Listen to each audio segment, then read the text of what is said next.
ओम शांति। बाबा good morning. आज बाबा के 3 नवंबर 2020 के महावाक्य हैं। बाबा ने सार में कहा, मीठे बच्चे, तुम ही सच्चे अलौकिक जादूगर हो। तुम्हें मनुष्य को देवता बनाने का जादू दिखाना है। बाबा ने प्रश्न पूछा, अच्छे पुरुषार्थी स्टूडेंट की निशानी क्या होगी? तो हमें अपने आप को चेक करना है कि हम अच्छे पुरुषार्थी में हैं कि नहीं। अच्छे पुरुषार्थी स्टूडेंट की निशानी क्या होगी? बाबा ने उत्तर में कहा, वो पास विद ऑनर होने का अर्थात विजय माला में आने का लक्ष्य रखेंगे। थोड़ा करके संतुष्ट नहीं हो जाएंगे। उनकी बुद्धि में एक बाप की ही याद होगी। देह सहित देह के सब संबंधों से बुद्धि योग तोड़ एक से प्रीत रखेंगे। ऐसे पुरुषार्थी ही माला का दाना बनते हैं। ओम शांति। रूहानी बच्चों प्रति रूहानी बाप बैठ समझाते हैं, अब तुम रूहानी बच्चे जादूगर नहीं बन गए हो। सुना? तुम बच्चे क्या बन गए? रूहानी। जादूगर माना वो वाले नहीं जो मैजिक शो वगैरह दिखाते हैं। बाबा ने कहा तुम रूहानी जादूगर नहीं बन गए, इसलिए बाप को भी जादूगर कहते हैं। ऐसा कोई जादूगर नहीं होगा जो मनुष्य को देवता बना दे। ये जादूगरी है ना, कितनी बड़ी कमाई कराने का तुम रास्ता बताते हो। स्कूल में टीचर भी कमाई कराना सिखाते हैं ना, पढ़ाई भी कमाई है ना। भक्ति मार्ग की कथाएं शास्त्र आदि सुनना, उसको कोई पढ़ाई नहीं कहेंगे। उसमें कोई आमदनी नहीं है, सिर्फ पैसा खर्च होता है बस। बाप भी समझाते हैं, भक्ति मार्ग में चित्र बनाते, मंदिर आदि बनाते, भक्ति करते करते तुमने कितने पैसे खर्च कर लिए हैं। टीचर तो फिर भी कमाई कराते हैं ना, आजीविका होती है वरना जो सैलरी मिलती है ना, जीवन निर्वाह करने के लिए जो मिलता है। तुम बच्चों की पढ़ाई कितनी ऊंची है। फिर बाबा ने कहा पढ़ना भी सबको है। तुम बच्चे मनुष्य से देवता बनाने वाले हो। उस पढ़ाई से तो बैरिस्टर आदि बनेंगे, सो भी एक जन्म के लिए। कितना रात दिन का फर्क है, इसलिए तुम आत्माओं को शुद्ध नशा रहना चाहिए। सुना? वो लोग जो पढ़ते हैं कितना पैसा लगाना पड़ता है, कितना टाइम देना पड़ता है, मेहनत करनी पड़ती है, और फिर जो डिग्री मिलती है सिर्फ एक जन्म के लिए। और यहाँ बाबा कहते तुम जो पढ़ोगे वो जन्मांतर की डिग्री साथ में चलने वाली। तो बाबा कहते तुम्हें कितना शुद्ध नशा रहना चाहिए। ये है गुप्त नशा, बेहद के बाप की तो कमाल है। कैसा रूहानी जादू है। रूह को याद करते करते सतो प्रधान बन जाना है। जैसे सन्यासी लोग कहते हैं ना, तुम समझो कि मैं भैंस हूँ, ऐसा समझकर कोठी में बैठ गया। बोला मैं भैंस हूँ, कोठी से निकलूं कैसे? मतलब जितना भारी संकल्प करेंगे उतना तुम्हें भार महसूस होगा। जैसे उसने कहा ना, मैं भैंस हूँ, तो सच में अपने को भैंस समझने लगा। बोला अब तो मैं इस कोठरी से बाहर निकल ही नहीं सकूंगा, क्योंकि मैं तो बहुत बड़ा हूँ, मोटा हूँ। तो ये संकल्पों से पहले भारी हुआ और उसके बाद फिर सच में भी भार लगेगा। तो बाबा कहते हैं, बाप कहते तुम पवित्र आत्मा थे, इसलिए तो बाबा अपने को कैसे ऊंचे ऊंचे सम्मान देते हैं, फरिश्ते वाले देते हैं, सारे पॉजिटिव वाले, जिससे हल्कापन आत्मा महसूस करे। अब अपवित्र बने हो, फिर बाप को याद करते करते तुम पवित्र बन जाएंगे। इस ज्ञान को सुनकर नर से नारायण अथवा मनुष्य से देवता बन जाते हो। देवताओं की भी राजधानी है ना। तुम बच्चे अब श्रीमत पर भारत की डीटी सॉवरेंटी स्थापन कर रहे हो, दैवी राजधानी। बाप कहते हैं अब मैं जो तुमको श्रीमत देता हूँ, ये राइट है या शास्त्र की मत राइट है, जज करो।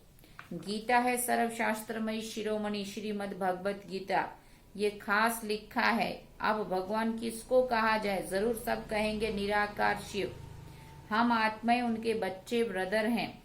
वो एक बाप है। बाप कहते हैं तुम सब आशिक हो, मुझ माशुक को याद करते हो, क्योंकि मैंने ही राजयोग सिखाया था, जिससे तुम प्रैक्टिकल में नर से नारायण बनते हो। वो तो कह देते हम सत्यनारायण की कथा सुनते हैं, कोई समझते थोड़ी है कि इससे हम नर से नारायण बनेंगे। बाप तुम आत्माओं का ज्ञान का तीसरा नेत्र देते हैं जिससे आत्मा जान जाती है। शरीर बिगड़ तो आत्मा बात नहीं कर सकती है। आत्माओं के रहने के स्थान को निर्वाण धाम कहा जाता है। तुम बच्चों को अब शांति धाम और सुख धाम को याद करना है। इस दुख धाम को बुद्धि से भूलना है। आत्मा को अब समझ मिली है रॉन्ग क्या है, राइट क्या है, कर्म अकर्म विकर्म का भी राज समझाया है। बाप बच्चों को ही समझाते हैं और बच्चे ही जानते हैं, और मनुष्य तो बाप को नहीं जानते हैं। बाप कहते हैं ये भी ड्रामा बना हुआ है कि सब लोग मुझे नहीं जानेंगे। रावण राज्य में सबके कर्म विकर्म होते हैं, सतयुग में सबके कर्म अकर्म होते हैं। कोई पूछे वहां बच्चे आदि नहीं होते तो बोलो उनको कहा जाता है वॉइसलेस वर्ड, तो वहां ये 5 विकार नहीं होते। ये कहां से आए? ये तो बहुत सिंपल सी बात है। ये बाप बैठ समझाते हैं, जो राइट समझते हैं वो झट खड़े हो जाते हैं। कोई नहीं भी समझते हैं आगे चलकर समझ में आ जाएगा। सुना? क्षमा पर पतंगे आते हैं ना, चले जाते हैं फिर आते हैं, ये भी क्षमा है। सब जलकर खत्म हो जाएंगे। इतनी लाइट हो जाएगी कि सारे आकर्षित हो जाएंगे। बाबा ने कहा ये भी समझाया जाता है। बाकी क्षमा तो कोई है नहीं, ये तो वो तो कॉमन है। क्षमा पर पतंगे बहुत जलते हैं। दिवाली पर कितने छोटे छोटे मच्छर निकलते हैं और फिर खत्म हो जाते हैं। जीना और मरना बाप समझाते हैं। पिछाड़ी में आकर जन्म लिया और मर जाएं तो वो जैसे मच्छरों मिसल हो गए। लास्ट में ऊपर से उतरी आत्माएं, जन्म लिया और फिर से चली गई ऊपर, थोड़े समय के लिए नीचे आई तो बाबा कहते वो क्या हुआ, मच्छरों की तरह ही हो गए ना। हाँ, अभी पैदा हुए, अभी मरे। बाप वर्षा देने आए हैं तो पुरुषार्थ कर पास विद ऑनर होना चाहिए ना। अच्छे स्टूडेंट बहुत अच्छा पुरुषार्थ करते हैं। ये माला भी पास विद ऑनर्स की ही है।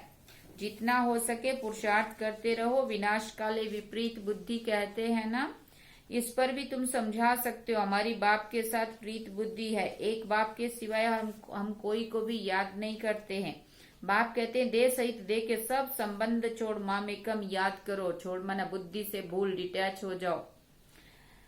बाकी निभाना है। बाप ने कहा था तोड़ निभाना। न्यारे और प्यारे, प्यारे बनना है ऊपर वाले के और न्यारे रहना है दुनिया से। और जो ऊपर वाले का प्यारा होगा रहेगा सबके साथ प्यार से, लेकिन याद करेगा बाप को, है ना। भक्ति मार्ग में बहुत याद करते आए हो, हे दुख हरता सुख करता, तो जरूर बाप सुख देने वाला है ना। स्वर्ग को कहा जाता है सुख धाम। बाप समझाते मैं आया ही हूँ पावन बनाने। बच्चे जो कामचिता पर बैठ भस्म हो गए हैं उन पर आकर ज्ञान की वर्षा करता हूँ। तुम बच्चों को योग सिखलाता हूँ। बाप को याद करो तो विक्रम विनाश होंगे और तुम परिस्थान के मालिक बन जाएंगे। तुम भी जादूगर ठहरे ना। बच्चों को बहुत नशा रहना चाहिए। हमारी ये सच्ची सच्ची जादूगरी है। कोई बहुत अच्छे होशियार जादूगर होते हैं, क्या क्या चीजें निकालते हैं। ये जादूगरी फिर अलौकिक है, अर्थात सिवाय एक के और कोई भी ये जादूगरी नहीं सिखा सकता। तुम जानते हो हम मनुष्य से देवता बन रहे हैं। ये शिक्षा है ही नई दुनिया के लिए। उनको सतयुग न्यू वर्ल्ड कहा जाता है। अभी तुम संगम युग पर हो। इस पुरुषोत्तम संगम युग का किसी को भी पता नहीं है। तुम कितना उत्तम पुरुष बनते हो। बाप आत्माओं को ही समझाते हैं। क्लास में भी तुम ब्राह्मणिया जब बैठती हो तो तुम्हारा काम है पहले सावधान करना। भाइयों बहनों अपने को आत्मा समझकर बैठो। सुना? भाइयों और बहनों जो भी सुन रहे हो, जब भी बाबा की याद में बैठते हो तो पहले अपने उस स्वरूप में टिक जाना, फिर बाबा की याद करना। बाबा कहते भाइयों और बहनों अपने को आत्मा समझकर बैठो। ऐसा ब्राह्मणिया भाई बहनों को सावधान करे, ऐसा बाबा कह रहे। हम आत्मा इन ऑर्गन्स द्वारा सुनते हैं। 84 जन्म का राज भी बाप ने समझाया है। कौन से मनुष्य 84 जन्म लेते हैं? सब तो नहीं लेंगे ना। इस पर भी कोई का ख्याल नहीं चलता है। जो सुना वो कह देते हैं सत्य।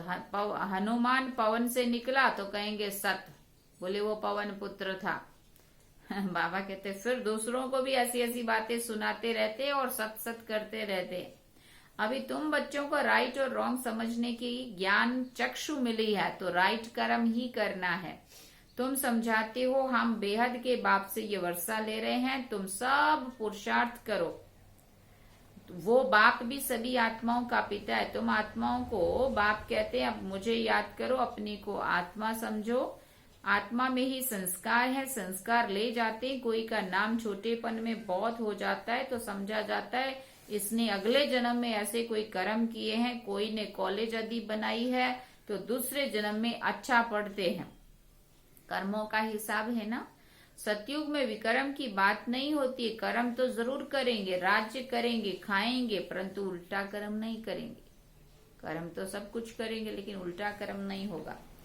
बाबा ने कहा उनको कहा जाता है राम राज, यहाँ है रावण राज। अभी तुम श्रीमत पर राम राज्य स्थापन कर रहे हो, वो है नई दुनिया। पुरानी दुनिया पर देवताओं की परछाई नहीं पड़ती है। लक्ष्मी का चित्र, लक्ष्मी का जड़ चित्र उठाकर रखो तो परछाई पड़ेगी, चैतन्य की नहीं पड़ सकती है। तुम बच्चे जानते हो सबको पुनर्जन्म तो लेना ही पड़े ना। नार की कंगनी होती है ना, माना कुएं से निकालने की एक विधि होती है। वो पानी जो निकालते हैं ना बाल्टी में जो रस्सी डालते हैं, तो उसको बाबा कह रहे हैं नार की कंगनी। वो गोल गोल एक चक्कर सा होता है, उसमें वो रस्सी डालते हैं, उसमें जो बाल्टी बांध के नीचे डालते, फिर उसको खींचते हैं तो उससे ऊपर आता है पानी। तो पानी निकालने की वो विधि रहती है।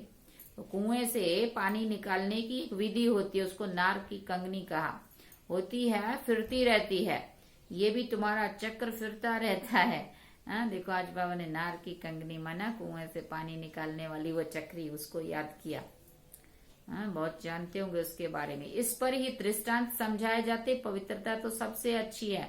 कुमारी पवित्र है इसलिए सब उनके पांव पड़ते। तुम हो प्रजापिता ब्रह्मा, कुमार कुमारियां। मेजॉरिटी कुमारियों की है इसलिए गायन है कुमारी द्वारा बाण मरवाए।